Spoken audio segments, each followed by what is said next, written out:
What's up, people? I'm Shaggy, the opinionated hippie, and today I'm going to be ranking Tom Petty and the Heartbreakers / Tom Petty solo albums in the order of my favorite to least favorite to favorite.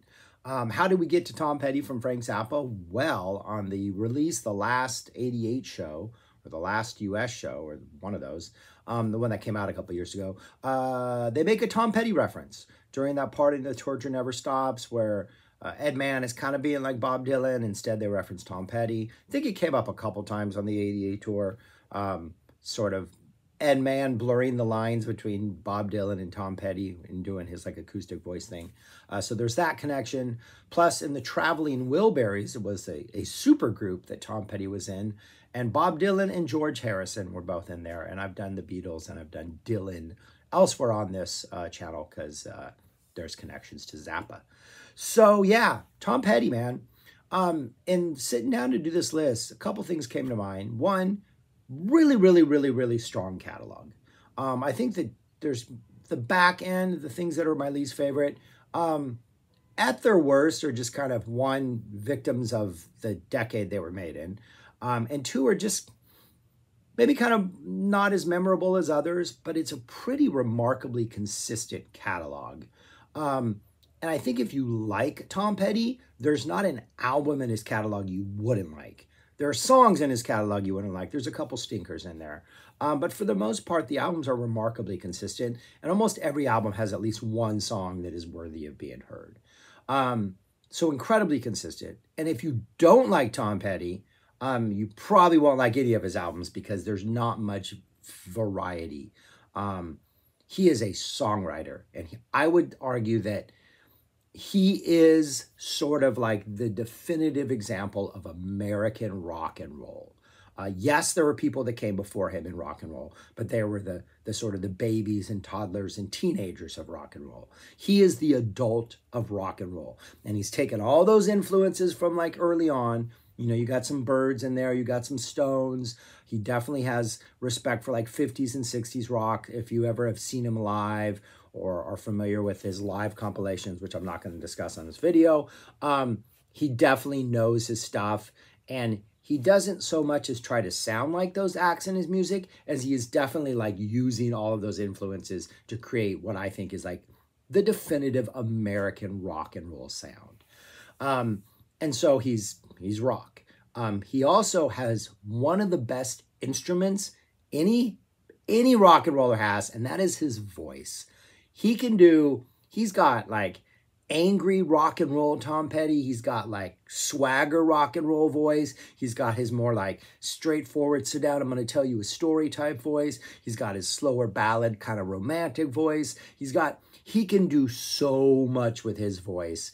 And if you like his voice, there were songs where like musically, I'm not that into it. And then he starts singing. I'm like, okay, you got me, especially because you chose this voice for this song.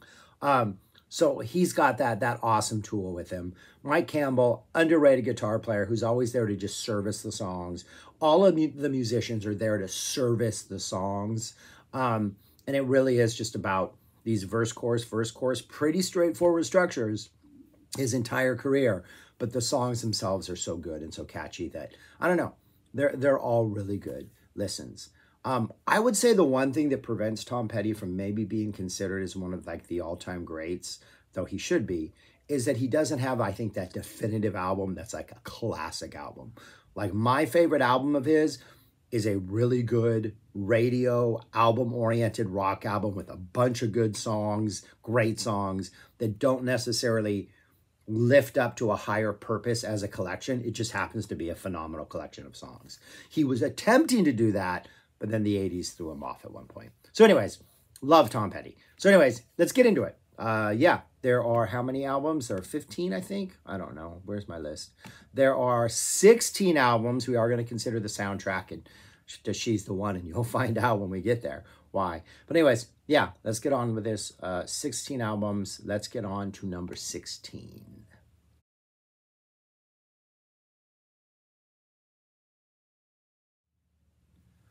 Number 16 is his 1987 album, his seventh, Let Me Up, I've Had Enough. Again, the 80s, man. The 80s sound is definitely seeping in here, which is a problem on some of these songs. The production is just, and plus, the production is just bad. And now, I don't know what bad. There are worse 80 albums, but you definitely know it's the 80s. And then I think not a lot of the songs are just that memorable. There's not that many hooks. They're kind of rocking hard, but they're not really going anywhere. Just kind of treading water. Feels like there's not much inspiration here. I think the idea for this album was to go in the studio and just kind of record stuff and give it a live feel. And so it feels loose, but the songwriting doesn't rise to the occasion. The opening song, Jammin' Me, another awesome song, another awesome list song, great song. It's kind of a minor hit at the time. Plus, I think the opening track on side B, Think About Me, is a pretty good song. But yeah, for the most part, I think this is, I think this is easily the least impressive. Not a horrible album, just not that many memorable moments. My number 16, Let Me Up, I've Had Enough.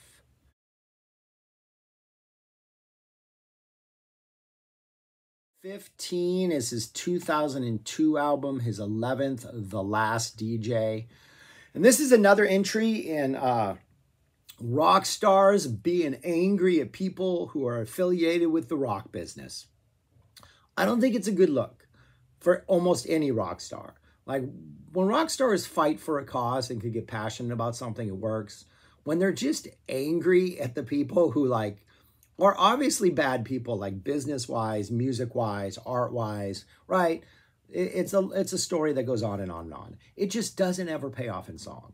Like, I think the worst moments of Joe's Garage, Frank Zappa, are those moments when he's just being really snide and mean and kind of just a little too angry, and especially live at the Warner Brothers executives. If you are familiar with any tapes from like 76 or 77, Frank is full on just attacking these people and saying horrible things, and it's like, we get it, drop it. It just kind of gets old.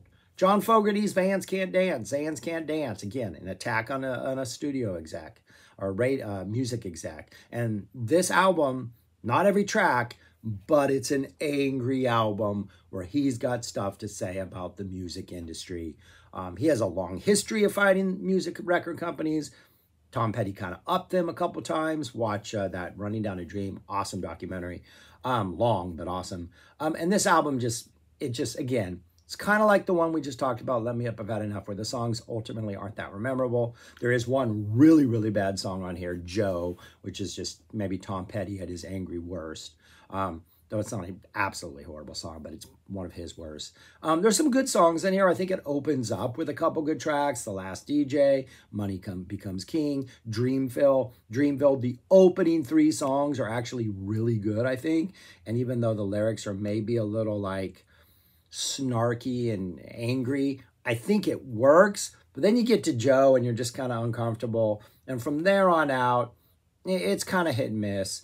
When a Kid Goes Bad has some good guitar energy, a little bit of attitude in it, kind of an interesting little song.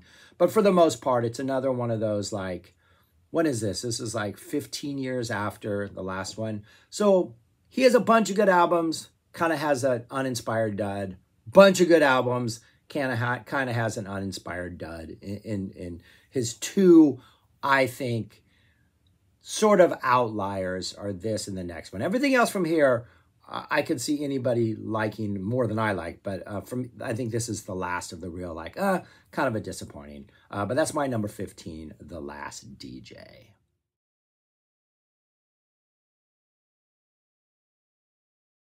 Number 14 is a solo album, his 3rd solo album. Highway Companion came out in 2006. His solo stuff, even though it has a lot of the members of the Heartbreakers in it, generally have this, I guess, a Jeff Lynne vibe about them. They tend to be cleaner. They tend to be maybe a little more starker in their production, a little more straightforward and not as rocky, but a lot more poppy. This, I think, is the weakest of the 3 just because it sounds the most, just maybe the most uninspired. It was the 3rd of them. It just kind of sounds like maybe he's just kind of running out of steam as far as a solo artist goes. There is some good stuff on here. Like, it's not a complete waste of an album. But I do think it's just kind of like, You listen to it, it's not bad, it's not going to offend you, but I don't know if there's anything on here that really is just like a must-hear track. It's just Tom Petty kind of being pleasant and doing what he does and writing songs that are enjoyable. Highway Companion is a good name for it. It does seem like one of those, like if you're driving on like a nice 75-degree day and you have the windows down and you just want something breezy and easy to listen to, this is a good album to put on. But I don't know if it's anything all that remarkable or all that just memorable. But it's not bad. It's just, you know, not changing the world in any way. But yeah, that would be my number 14, Highway Companion.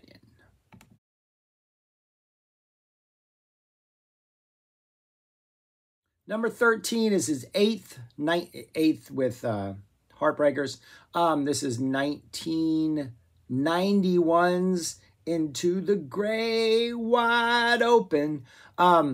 This is pretty good. I think we're stepping up a little bit more from the last one. Some really good songs on here. Learning to Fly, which is your typical sort of low-key, like Tom Petty pop rocker. Into the Great Wide Open, which I think is a fantastic song. Two Gunslingers is pretty fun. And then the rest of it's kind of just, again, we're not rocking as hard as we have in past times. We've kind of hit a nice, comfortable place to be right here. You know, it's much better than anything he was doing in the 80s. But for the most part, I don't think it's, you know, again, it's some couple great songs, a lot of really good stuff, nothing really bad, but overall isn't like an awesome epic. The Dark of the Sun is a good kind of slightly country rock vibe that's pretty interesting. Out in the Cold sounds like a really good early Petty rocker. Absolutely love the title track. I love the line, he met a girl out there with a tattoo too. Tattoo too is a great line. So some good stuff. Your typical Petty being Petty. Some good songs on here. But, you know, just average as far as Tom Petty goes. That would be my number 13, Into the Great Wide Open.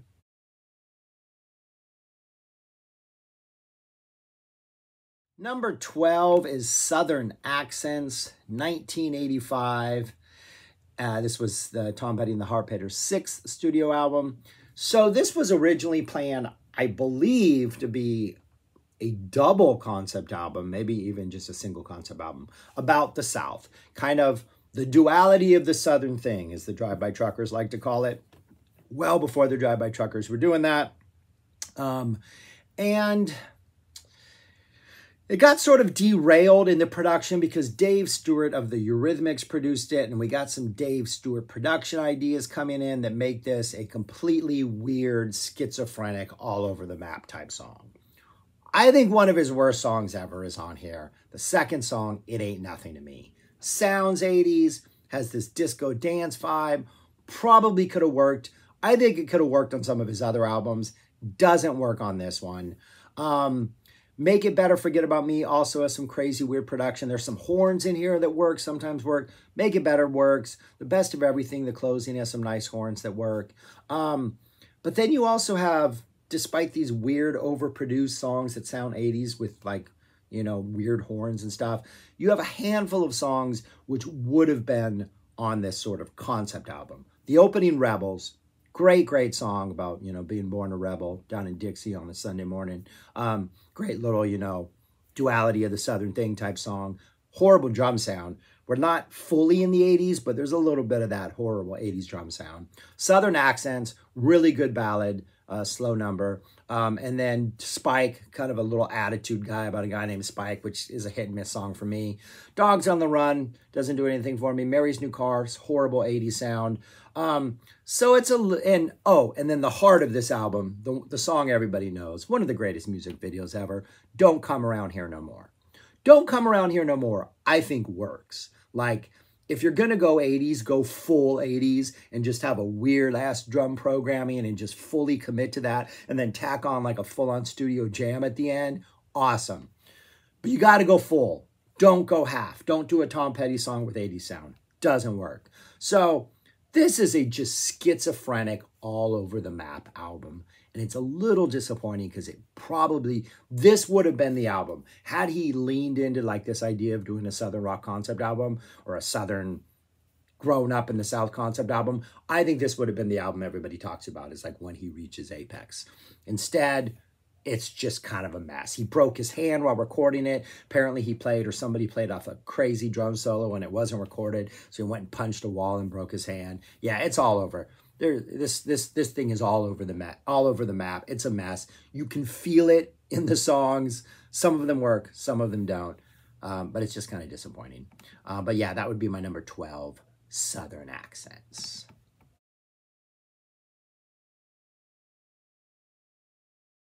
Number 11 is the Heartbreakers' fifth, 1982's Long After Dark. Awesome song. You Got Lucky was the big hit off here. The really weird music video, some futuristic thing with weird little cars. This is not a bad album. There's a handful of really good songs on here. I think the leaning into sort of the keyboard new wave sound works on something like You Got Lucky, only because at the core of it is an awesome Tom Petty song that he's able to sort of cut through, cut through whatever production issues or weird stylistic choices are made. Change of Heart is a really strong, just typical Tom Petty song. Finding Out has some really great momentum. It's a really good like pop rocker. We Stand a Chance, sort of on the latter half of the album, has some new wave energy that kind of pairs well with the, it's on the opens up side 2, that pairs well with the You Got Lucky energy from side 1. So not a bad album. I think it generally got critically kind of bashed when it came out because of its leaning into the synth sounds, a little bit of new wave energy. But I think it's held up well over time, just because at the core of it are some really, really good Tom Petty album songs, some Tom Petty writing. The band is always doing their best, and Tom Petty's voice is just such a pleasure to listen to. But yeah, definitely we're reaching up towards a solid good, heading up towards some really good stuff at this point on the list. But that's my number 11, Long After Dark.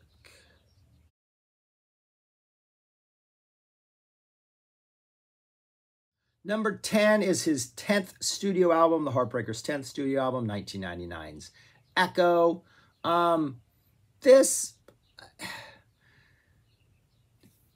It goes on too long. One of the problems once we get into like the 90s and the 2000s is we have these albums that go on for like well over an hour. And I think a lot of these albums, had they been 40 to 45-minute albums and you cut a handful of songs, you have these much more terse, effective, to-the-point albums. And this is one of those albums that I think just kind of goes on a little bit too long. Some good stuff on here, but then there's also stuff that is just like, okay, it's just an okay sort of like Tom Petty song, but there's maybe a couple too many of them. My favorite song in here is Swingin', is what it's called. It's one of those kind of story songs where Tom Petty's telling his story. He's got his storyteller voice on it. But there's this refrain of, she went down swinging like Tommy Dorsey. She went down swinging like Joe Frazier. And it's just like this list of names of people who went down swinging that she went down swinging after. That I think is one of those like playlist type songs that have to come off of here. Won't Last Long has a little bit of that early Tom Petty, I need to know type energy. It's a little all over the map as far as like upbeat rockers, slow tempo numbers, some fun stuff in here. But for the most part, I think it just goes on a little too long. It's like an hour plus, hour and 2 minutes. Cut 4 or 5 of these songs, get it down to 40. You have a really strong, maybe a slightly higher on the list album. Again, not a bad listen. Tom Petty's doing the Tom Petty thing, and he's doing it well. But yeah, a number 10. Now the rest of these, I think I recommend a little more strongly. So let's get on to number 9.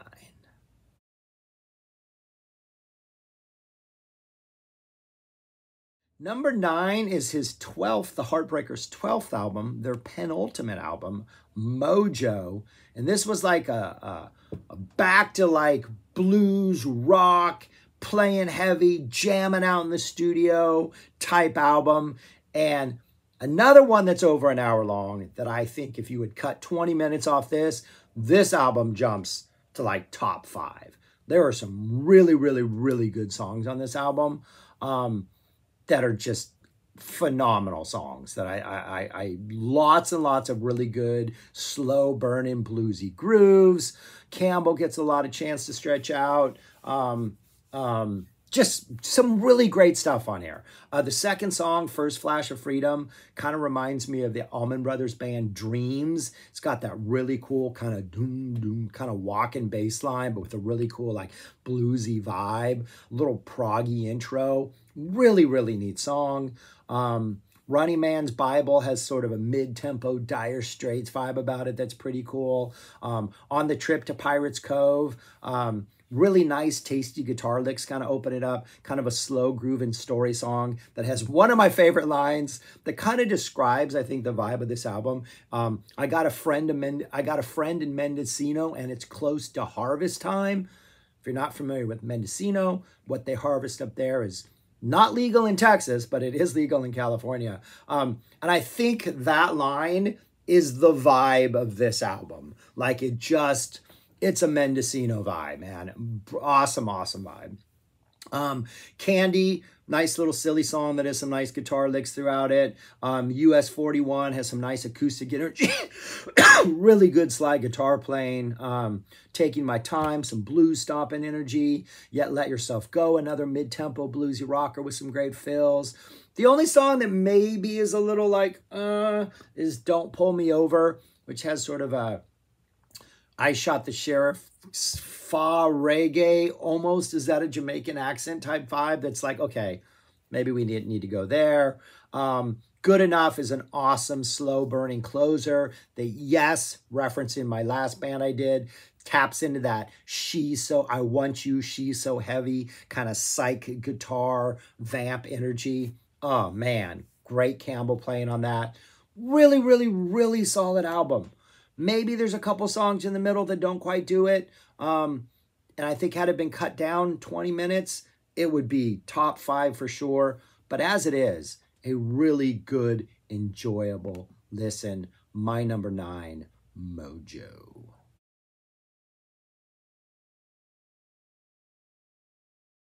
Number 8 is their second album, You're Gonna Get It.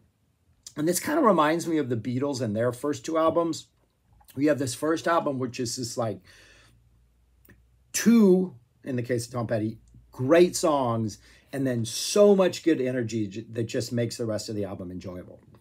This kind of follows the same template, but it's just not as inspired as the debut. But still, a really good album with a second side. Side B is absolutely just almost perfect. Opens up with When the Time Comes, which sees them kind of leaning into sort of some heavier energy from the get-go, kind of like just like a heavier guitar sound, being like, hey, we're a heavy band. Yeah, really good song. The title track kind of sounds like an early trial run of Don't Do Me Like That. It's got that dun, dun, dun, dun, kind of piano, kind of stop and start type vibe. So they're kind of teasing with that energy. They would perfect that energy on the next album. Too Much Ain't Enough. Excellent rocker with just that great Tom Petty blues voice there. Listen to Her Heart, I think, is the most Byrds thing they did. That opening progression sounds like a Byrds song. It's not them trying to be the Byrds, because once we get into the song, we kind of deviate a little bit away from it. But that opening progression is just so Byrdsian, so perfect. And you can see like a clear through line from the Byrds to Tom Petty to Teenage Fan Club in like songs like this. Absolutely phenomenal song. No Second Thoughts, really nice acoustic, little catchy, little back porch type number. And then Restless is restless and kind of feels jumpy and kind of feels a little like You Are Restless. And then the awesome Baby's a Rock and Roller to close things out. Yeah, it's a really good, fun album. Not quite the home runs that they have on that debut album. Definitely not the consistent perfection that is on the album that follows it. Maybe not a sophomore slump, but just kind of a like, hey, we've got momentum. Let's ride this momentum, and then they'll regather for the third album. But a really, really good album. That would be my number 9, right? My number 8, You're Gonna Get It.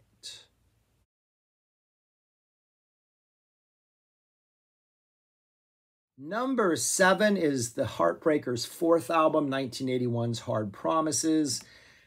And this is kind of like the same as the second album. Brilliant debut, a little bit of like, okay, more of the same thing, but not quite as inspired. Third album is absolutely fantastic. Fourth album kind of follows the same route as the third album, but maybe not as inspired, or maybe just a little more mature and reserved. Still really, really good, but not quite the home runs. We're now like playing like small ball. We're getting a lot of singles and doubles, but we're still scoring a lot of points. We're just not doing it by hitting it over the fence. Not a lot of three balls. We're hitting a lot of mid-range twos. But some fantastic songs. Opens up with The Waiting, which it might be the hardest part, but it also might be one of Tom Petty's best songs. Woman in Love, It's Not Me is a great song. Night Watchman has a little funky groove. Something Big, the fourth song on here, is one of those kind of slow burning, mid-tempo, just sit back and let me tell you a story type songs that Petty has, where you're like, the music starts and it's like a groove and you just want to settle into it. And then Tom Petty starts singing and it's just that attitude of like, hey, just relax, sit back. I'm going to tell you a story. You're going to be here for a while. Like, just relax and enjoy it. And Something Big is one of those like prototypical Tom Petty songs that happens on most of those albums. You're just going to like chill out and relax. And it just like serves the albums so incredibly well. Side 2 has the awesome A Thing About You, The Insider, a great little Stevie Nicks duet that he has on there with Stevie Nicks. Really good little song, because I'm the insider. Yeah, just really good. Middle of the album maybe treads water a little bit. Criminal Kind has some nice slide guitar work, pretty good groove. Kind of matches the tone of what a Criminal Kind would be. But yeah, it's a very, very, very good album. I think repeated listens reveal more about it. It doesn't have that immediate catchiness as the third album does, but it's definitely one of those that it's kind of a creeper. The more you listen to it, the more you start to really appreciate the songwriting and the skill and everything he does with a handful of absolutely fantastic songs. My number 7, Hard Promises.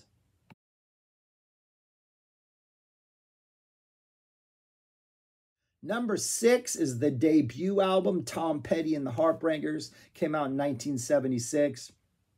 And I'll say this about Tom Petty. Like, my entire memory of listening to music on the radio, Tom Petty was always there. I do remember listening to music on the radio when I was like 4 or 5, because my family would like, have like family gatherings and stuff, and music was always playing.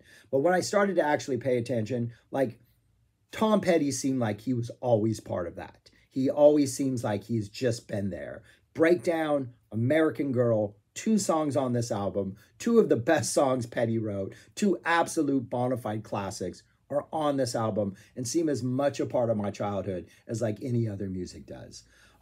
There is a movie called FM that came out in 78. That is the track listing for it right there. I think both my parents, my mom and dad, both own this album. I was introduced to all of those bands through that soundtrack. Probably the best rock soundtrack ever, track ever. But Breakdown, man, Breakdown. I listened to that song so many times. But this album is just great.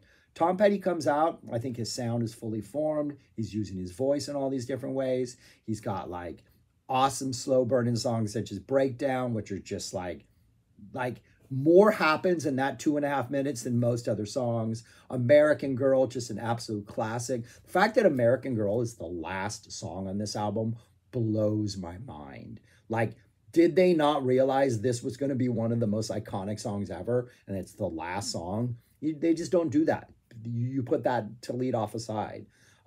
Rockin' Around With You, really good rock energy. Anything that's rock and roll, again, we're making it clear that we really like rock and roll on here. Luna, one of the second to last song, this awesome, really kind of creepy, has this really sort of haunting, gorgeous, slow burning energy. Mystery Man kind of teases a little bit of a Van Morrison vibe. I always expect Tom Petty at some point to go into the mystic, or it's not how Morrison sings, and that's not how the melody to Into the Mystic goes. But I always imagine he's going to start singing Into the Mystic.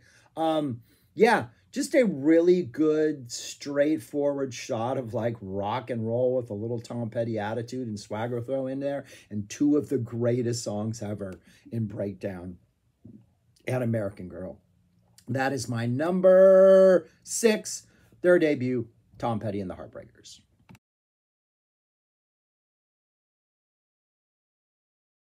Number 5 is Tom Petty's first solo album, Full Moon Fever. I want to not like this album just because I've heard way too many of these songs way too many times. But when I put the album on, I enjoy the songs I've heard too many times and cannot deny that they're absolutely fantastic. And then you get through side A, which is where most of them are. Free Fallin' opens. I Won't Back Down is second. Love is a Long Road is third. A Face in the Crowd, which is a pretty good song. And then Running Down a Dream closes out side A. Like, right, pretty perfect side of music. And Running Down in the Dream is a bona fide rocker. Like, I'm not going to deny the brilliance of that. But then on the second side, you get a cover of the Byrds' Feel a Whole Lot Better, which is just a supreme, perfect choice for a Tom Petty cover. Then we get You're So Bad, which is just another really fun little Tom Petty. You're so bad. The Apartment song is a fun little song. The entire side B, even though it didn't have these awesome hits, like, holds up to the epicness of side A in sort of a different way of like, we're going to give you the hits and then we're going to let you behind the curtain and just maybe have a little more fun with you. And I feel there's something maybe just a little more fun about side B. Maybe it's because they weren't hits and they should have been hits. Again, it's a really clean production. This is a Jeff Lynne produced. Jeff Lynne and Tom Petty co-wrote a lot of the songs. It's just a really, really good, consistent, like hit the ball out of the park type album. Absolutely love it. I want to not like it. I want to be that guy that says, man, this is overhyped. Can't believe this is like one of his most popular albums. But man, it's good. It's Tom Petty doing what Tom Petty does in the most like clean, safe way, but it's still really good songwriting. And that would be my number 5, Full Moon Fever.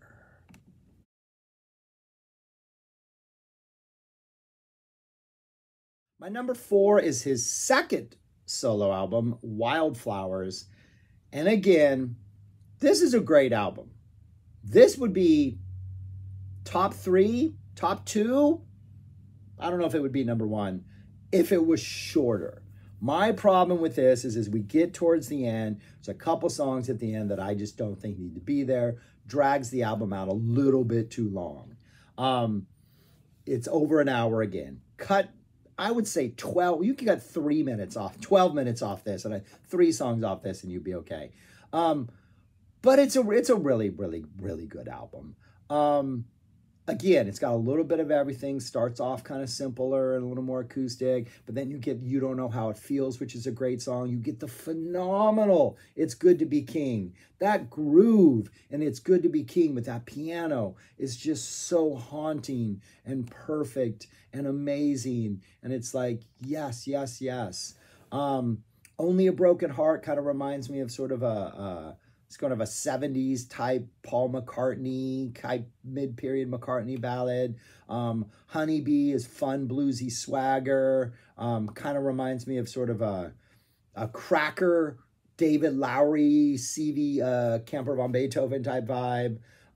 Don't Fade on Me World has a... Don't Fade on Me has sort of a... Reminds me of a little more simpler acoustic, A World Turning by Fleetwood Mac. Has that neat little vibe with that guitar part in there. Crawling Back to You should have been the album closer. It's a really slow, sweet number. Just kind of builds kind of nicely. There's another song after it, but Crawling Back to You should have closed out the album. But yeah, really good album. Really solid playing. Like, there's nothing bad on this. I just think if it was like 15 minutes shorter, it would be a home run. Problem I have with a lot of albums in the 90s and 2000s is the need to like, to fill out an entire CD when maybe you should make some editing decisions, but still a really good album. On to that's Wildflowers, number 4.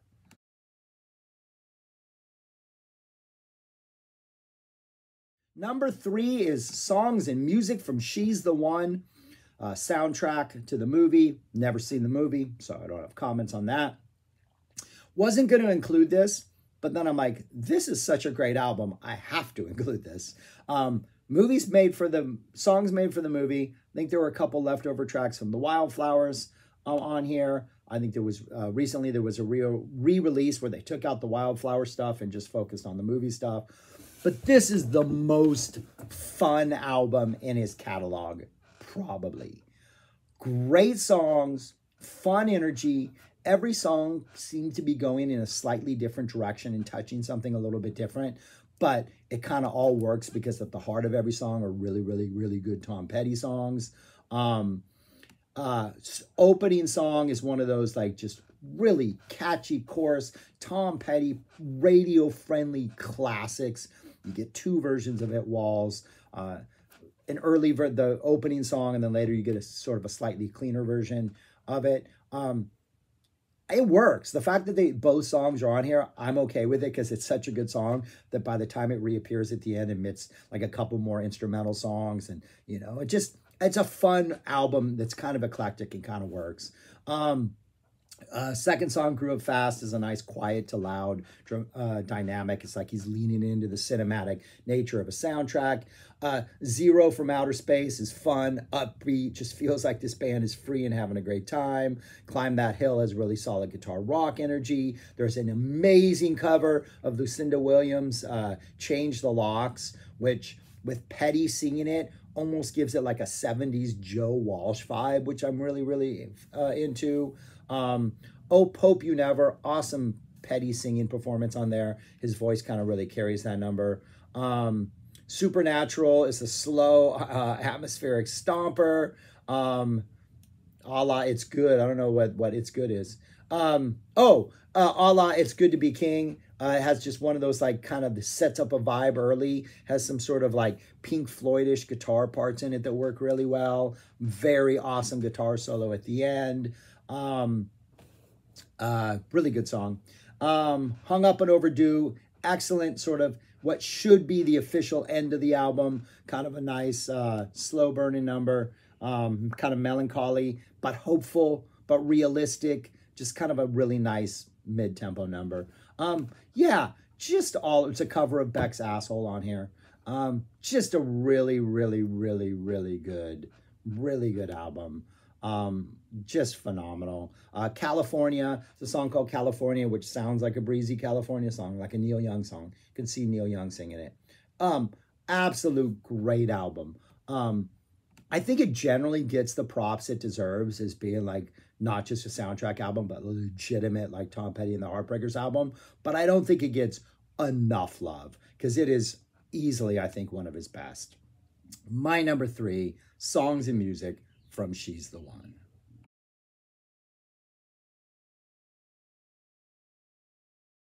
Number 2 is his last album, Hypnotic Eye. 13th Heartbreakers album. This came out in 2014. And this album is just fun, high energy, well played, great songs. Just, he went out on top, man. Like, that's one of the things I think that impresses me most about Tom Petty. His first album is really good and shows an artist who kind of knows who he is. He would develop, you know, and have better and make better albums. His third album, early peak, kind of goes through some rough 80s patches, right? Hits the 90s, finds his new voice, finds his solo energy, kind of finds what is at the heart of a Tom Petty song, produces more brilliant albums. Tail end of his career, 2 more awesome albums, including this, just hit it out of the ballpark from the beginning. American Dream Plan B, tough, terse, determined little rocker. Again, another one that's like realistic about like the singer is like chances in life, but like optimistic about things that could happen. Fault Lines, 70 blues rock jam vibe from the get-go. Phenomenal. Petty's voice is fantastic. Full-grown boy has like a nice 70s jazzy club type fun little energy. Forgotten Man reminds me of the Got My Mind Made Up song that he gave to Dylan that appears on his playback box set, has that kind of energy. Sins of My Youth has like a cool, chill, kind of psych energy about it. Burnt Out Town is a fun, leaning into the blues, but a really nice, fun bluesy jam. And then Shadow People closes out with this really nice, patient, slow burn-in type rocker that just is like a cherry on top. Like, I don't think there's a bad song on here. I think his voice is still absolutely fantastic. The sort of different directions that we go while at the same time feeling like one continuous album is perfect. It is not too long. Clocks in at what, like a healthy 40 minutes? No, 48. It feel like 48 minutes. It feels a little bit shorter. Highly, highly, highly recommend this album. Absolutely amazing. Plus there is a song called You Get Me High, which just is a fun, good song that works. Which again, the theme of Tom Petty. I think that's what he's for. He's a Mendocino act, man. Yeah, amazing. His number 2. Highly recommend it. Hypnotic Eye. Now, we're on to number 1.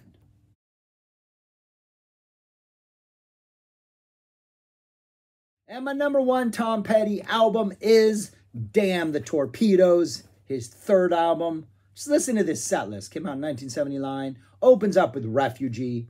Awesome, awesome little rocker. Here Comes My Girl. Really fun, kind of playful, but kind of neat energy. Even the Losers. Great album rocker, radio rocker. Shadow of a Doubt, A Complex Kid. Century City. 5 near perfect songs on side A. Side B opens up with Don't Do Me Like That. One of those songs that I loved as a kid. Thought I would get tired of it because I heard it too much. But even now, when that song drops, I'm just like, yeah, I'm in it. This is storytelling. This is songwriting at its best. Dun, dun, dun. Oh, just that great piano line, that rhythm, everything about it. You Tell Me, What Are You Doing in My Life? Closes out with the epic, epic Louisiana Rain, which is another just Tom Petty deep cut classic. A perfect album, man. This is like, but again, this is like, it really is just a collection of really, really good songs that all happen to be on the same album. It's not an album that is like aiming to be anything bigger or grander. And I think that's the one thing that holds Tom Petty back from like sort of the Mount Rushmore of awesomeness in a lot of people's minds. Though this album is just stupidly fantastic. Great songs, great playing, great performances. Tom Petty's voice sounds amazing. Everything about this is just a winner. And that's it. Those are my albums. That's what I think of Tom Petty. Right there's the list if you want to see it again. And yeah, amazing artist, man. Absolutely love him. Let me know what you think about Tom Petty. Let me know what albums I should reconsider and think higher of. All that stuff. But if you haven't checked out Tom Petty, man, Damn the Torpedoes, Hypnotic Eye, She's the One. I'd start with those 3. Those are fantastic. And then go from there, man. And if you like those, you should like everything else. If you don't like those, you won't like anything else because there's not a lot of variety, just a lot of really, really, really, really, really good songwriting. But that's it. Peace. Subscribe, like, share, comment below. And thanks for watching, people. Thanks for watching.